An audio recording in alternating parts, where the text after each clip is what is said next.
Well, hello everyone, my name is Passek, FlyFish Fanatic, and welcome to my tying bench. Today we'll be doing a little salmon streamer, if you want to call it that. It actually works really well with Run Cutthroat as well in a smaller size. This is a fairly large fly I'm going to be tying. It's basically the black-nosed Dace, but it's just a little bit different than the Dace, but it's pretty well, that's what it is. So let's get her going here. So then in the in the vise today we have I don't know what the number is because I just have, oh actually hold on, I do have it, sorry. It is a 79580 6XL streamer hook from Mustad. Okay, so it's a really long hook. We're going to be using black NanoSilk. We're going to be using some uni mylar in gold silver. And you can have this the gold out or the silver out, depends. I like tying both. Using some uni ultra medium black wire, and then a little bit of Black Bucktail. That's it. So let's play. It's a pretty simple pattern, but it's one of those older salmon patterns that have been around, at least here on the west coast. I don't know about the rest of the world, but here on the west coast of Canada, it's one of those patterns that have been around for a long time. So I'm going to come back roughly to the barb, give or take. I leave the barb on because it depends where I'm fishing. Some places you're allowed to barb, some places you're not. Most of the time, no matter what, I pinch mine, but just thought I'd show you guys with. Doesn't really matter. I don't like using barbed hooks, period, but okay. So it's going to come back up. I want to stop about there so I got room for my head. About 3 hook eyes back, give or take. Then I'm going to take some, oh yeah, I forgot about this for the butt, some red floss. So I've got some red floss and I want it to stick out about half an inch past, so about like that. So I'm just going to tie this all the way in because I want this to stay, I want the body to stay uniform, right? So under the tail, over top, under the tail, over top, and then just come back.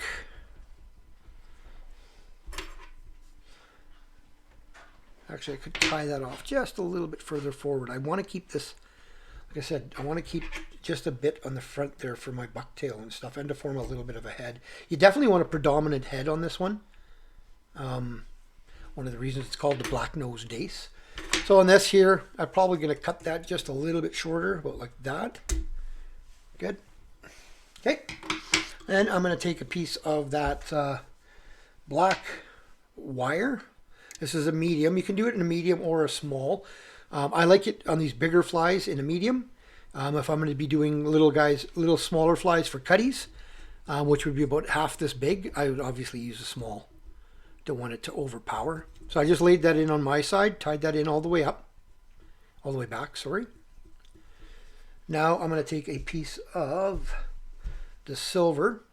So it's silver on one side and gold on the other. I'm going to have the gold facing out when I tie it in. All right, I flipped that in my hand. Gold facing out.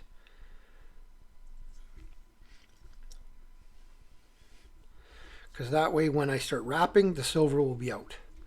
Now, if I wanted the gold out, which I do as well sometimes with this pattern, I would just tie it in the opposite way, silver out. So now as I go over, there's my silver showing out. Now, if you can get this in the large instead of the 132, it's even better because now I've got to do about 30 wraps just to cover.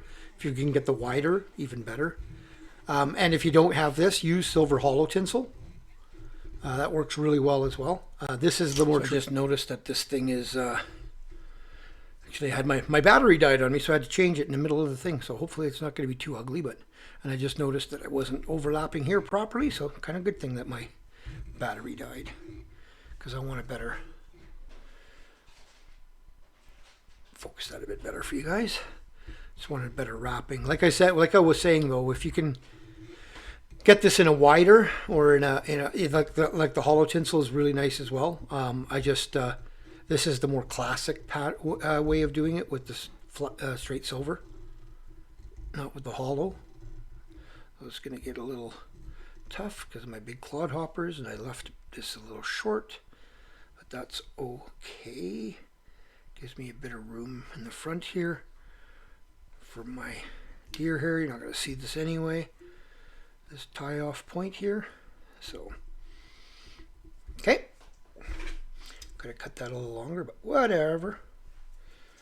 So there, that is that portion. Now I'm going to go opposite way with my wire. It's just going to, the reason for the wire is more than anything, it's just to help hold it together. I like the segmentation. The original black-nosed dace, or I think the other thing called is the scripture, I think they call it, or something like that. Doesn't have any segmentation, any wire, but I just like how it looks. And like I said, I like the fact that it helps hold this fly together. So 3 times over top, 3 times behind, 3 times over top, 3 times behind. And I should be able to just helicopter that off.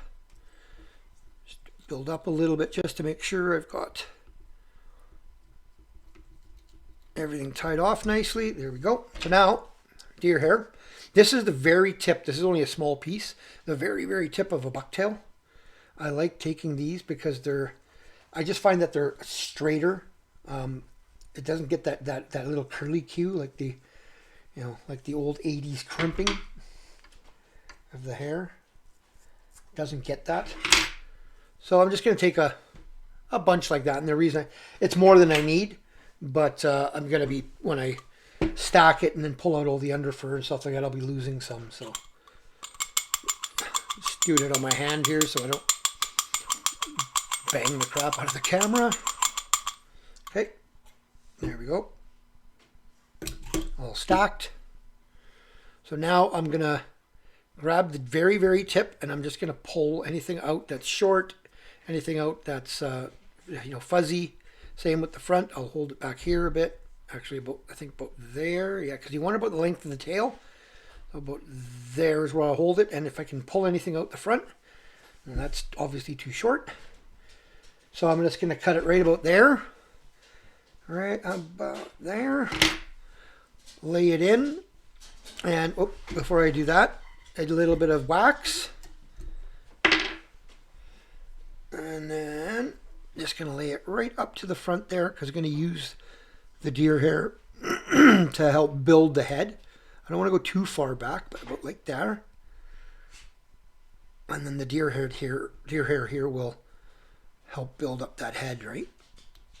Because you do want to, there's a reason they call it black-nosed dace, right? You want a bit of a head here. So I'm just building up just a little bit here, making sure that we're in front of the where the bucktail stops, that it's even coming out.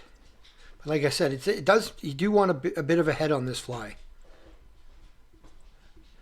Okay, once you get to there, whip finishing tool.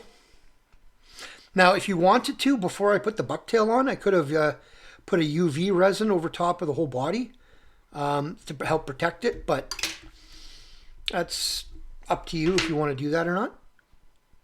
Nip off my thread.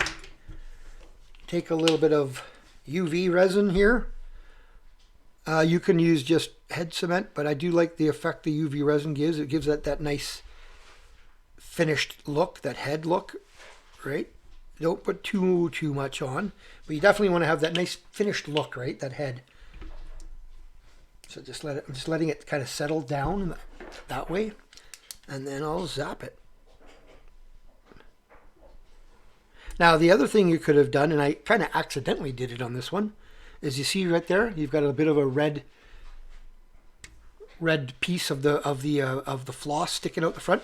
I could have actually added just a tiny little bit of like red hackle fibers down as a throat, but I usually just leave them like this. And this is one is fairly heavy dressed. I'll tie him with like about that many fibers. I'll tie him with about half that many fibers. Sometimes the more is less, right? So, alrighty, So that's about it. This is a great little beach pattern for coho salmon, for pinks. I've done really well with this one, pinks, and I've done actually really well with this one in the estuaries for spring salmon or king salmon as well.